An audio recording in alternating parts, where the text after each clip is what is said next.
Lions TV, full time in Murcia. It finishes the hosts 1, Millwall 2, an early kickoff in what looked like absolutely sweltering heat. I said during my live stream again, loads of people tuning in, so really appreciate the support on that. The idea of going to Spain was fantastic, of course, for our fans and the club, and to show us in a different light in a different part of the world.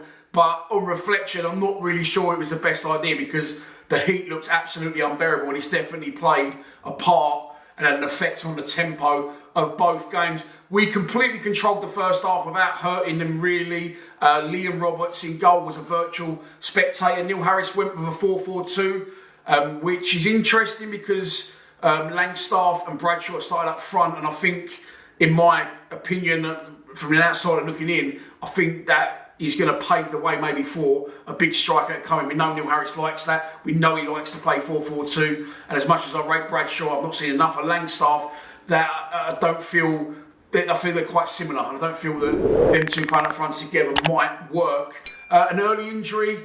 Murray Wallace at left back goes off, and Nino comes on. I was quite frustrated that Nino didn't start.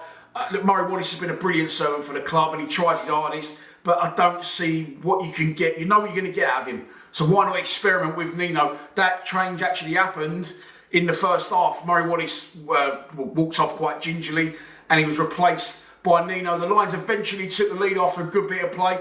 Wes Harding actually knocking long diags and pulling them off. And I said this during the stream as well. I feel that all fan bases, you know, Wes Harding came in under Gary Rowett. It cost us nothing. Didn't get in under Rowett first. Then he started to get in, put in some good solid performances, pacey, scored some goals at the other end as well. And he then had a little wobble in form under Joe Edwards when he was getting hammered. I think he scored an own goal against Leicester. And he's gone from Millwall fans going, oh yeah, he's all right, him, to no, he's fucking useless, he's League One, get rid of him. I feel that's a little bit unfair, and I don't think he'll get in the side in front of Tanganga, Cooper or Hutchinson, but I think he's more than capable to step in and do a job if needed. And I thought we played it right in the game, and it's from him that the first goal sort of come. Long diag from him across field to Ryan Lenny, who helps it on nicely with a clever header and takes a couple of players out of the game. Romain Esse gets the ball wide right, cuts in on his left foot, shoots, deflects for a corner, and then from the corner, very basic, just executed brilliantly, great out-swinging corner from Saville, and feed the Bradshaw, and he will score. Tom Bradshaw meets the ball, in the centre of the goal, fires a header past the goalkeeper, and we're 1-0 up. The second half wasn't great. What I did really like was the introduction of Nino. Obviously, he's gone off injured again, so our third left back of the day was Joe Bryan. Of course, we've got Danny Mack who can cover in that area as well, but wish Murray Wallace and Nino all the best, and hopefully the injuries aren't too serious and they was precautionarily took off, shall I say. But yeah, Alfie Massey, look, he's getting a lot of hype on the Millwall social media. I'm not knocking that, I love that. But don't do this with him and Leahy and Nino, and then when the season starts, ship them out to National League sides. They're in there now. They showed their capable. Alfie Massey gets stuck in. He's definitely mature beyond his years in terms of he don't take no shit. In a little exchange with one of their players, he looks to get the ball at his feet and travel forward. And he's made that transition very quickly from the 18s to the first team. So please, Gaffer, when the season starts, have these boys involved. Eventually, Murcia equalised, and I still can't work out why the penalty was given. Our players couldn't work it out. I don't even think the Murcia players knew. I saw nothing ball into the box. One of their players tries to flick it on, I think amongst Cooper and someone else. We didn't have the benefit of replays today, so I could be completely wrong. But the ball trickles through to Roberts, who picks it up, and the ref stops and gives a penalty. No one seems to know what for, but it was given. And for the resulting penalty, I keep getting asked who looks better, Jensen or Roberts. Neither of them have had anything to do. Our goalkeeper guesses right, the right way. He actually dived to his left.